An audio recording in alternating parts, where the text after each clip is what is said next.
Modern day pro wrestling में एक नया एक्साइटिंग और खास फिनिशिंग मूव बना पाना बहुत मुश्किल है। हर तरह से किए जाने वाले मूव्स कभी न कभी एक फिनिशिंग मूव के तौर पर पहले ही इस्तेमाल किए जा चुके हैं, जिस वजह से नए रेसलर्स के लिए कुछ अलग करना काफी मुश्किल हो जाता है। ये भी एक बड़ी परेशानी है कि आज से 20 साल पहले जो मूव्स आइकॉनिक होते थे और जिन्हें प्रोटेक्ट किया जाता था, आज उन्हीं मूव्स को आम मूव्स के तौर पर इस्तेमाल किया जा रहा है। इसका ये मतलब है कि अगर एक नया रेसलर अब उस मूव को अपना फिनिशर बनाएगा तो फैंस को ये मानने में काफी समय लगेगा कि उस मूव में कुछ खास है। जुड़िए हमारे साथ जहां हम बात करेंगे 10 आइकॉनिक फिनिशिंग मूव्स की जो अब ज्यादा असरदार नहीं रहे। The AA। जॉन सीना ने द AA का इस्तेमाल सबसे पहले 2003 में किया था। ये मूव ब्रॉक लेसनर के F5 का सामना करने के लिए बनाया गया था, लेकिन ये मूव जॉन सीना के लिए बहुत अच्छे से काम कर रहा था और इसीलिए उन्होंने इसे लगभग 20 सालों तक इस्तेमाल किया। ये मूव सीना के लिए सबसे अच्छा मूव है क्योंकि ये डेथ वैली मूव का एक सेफ वर्जन जैसा है। अगर सीना इस मूव को रिटायर कर दें और WWE या NXT का कोई और रेसलर इस मूव को इस्तेमाल करने लगे तो ऐसा होना मुश्किल है कि इसको कोई खास रिएक्शन मिलेगा। ये मूव पूरी तरह से सीना के साथ जुड़ा हुआ है और अगर कोई और इसे इस्तेमाल करने लगेगा तो ये थोड़ा अजीब लगेगा और उसकी तुलना हमेशा सीना से होती रहेगी, जो किसी भी रेसलर के लिए अच्छी बात नहीं होगी। KO पंच।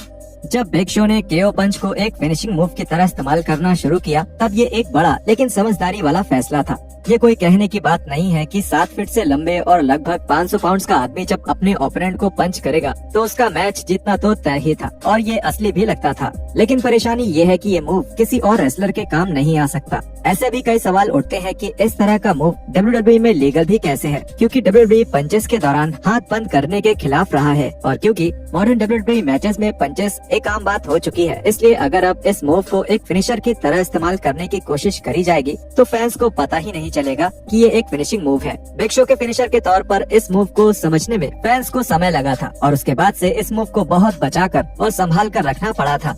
ऐसा बिल्कुल मुमकिन नहीं है कि आज के समय में कोई भी रेसलर इस तरह के मूव को फेमस कर पाएगा। हमने इसका एग्जाम्पल भी देख लिया था जब विमेंस राइट की लेसी इवेंट्स ने ऐसी कोशिश करी थी और ये मूव बिल्कुल फ्लैट पड़ गया था और किसी ने इस पर कोई ध्यान नहीं दिया था।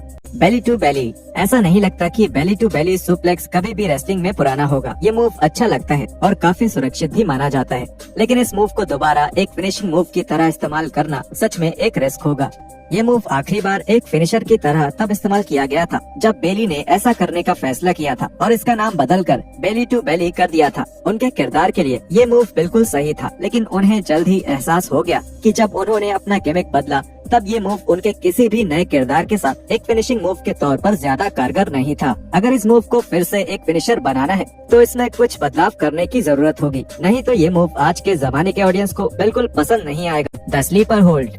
The sleeper hold pro wrestling के सबसे जाने माने सबमिशन मूव्स में से एक है। राउडी पाइपर इस मूव को अपने फिनिशर के तौर पर इस्तेमाल करते थे और बीते सालों में इस मूव को कई अलग अलग तरीकों से फिनिशर के तौर पर इस्तेमाल किया जा चुका है, लेकिन इस मूव के साथ अक्सर पाइपर का ही नाम लिया जाता है, शायद वो और टेड डिबियासी भी। मॉडर्न डे WWE में इस मूव का इस्तेमाल एक आम सबमिशन मूव की तरह किया जाता है और यहाँ तक कि एक रेस्ट होल्ड की तरह भी, जिससे रेसलर्स को थोड़ा आराम मिल सके और वो आने वाले स्पॉट्स की तैयारी कर सके। अगर अब किसी रेसलर को इस तरह के मूव को अपना फिनिशर बनाना पड़ा तो फैंस को इसमें दिलचस्पी दिलाना एक बहुत मुश्किल काम होगा, क्योंकि पिछले 20 सालों में ये मूव इतनी बार किया जा चुका है कि ये अब पुराना हो चुका है। डॉल्फ जिगलर ने लगभग 10 साल पहले इस मूव को एक सेकेंडरी फिनिशर के तौर पर वापस लाने की कोशिश करी थी, लेकिन ये लोगों को ज्यादा पसंद नहीं आया और कुछ समय बाद जिगलर ने एक फिनिशर के तौर पर इसका इस्तेमाल करना बंद कर दिया। The warm.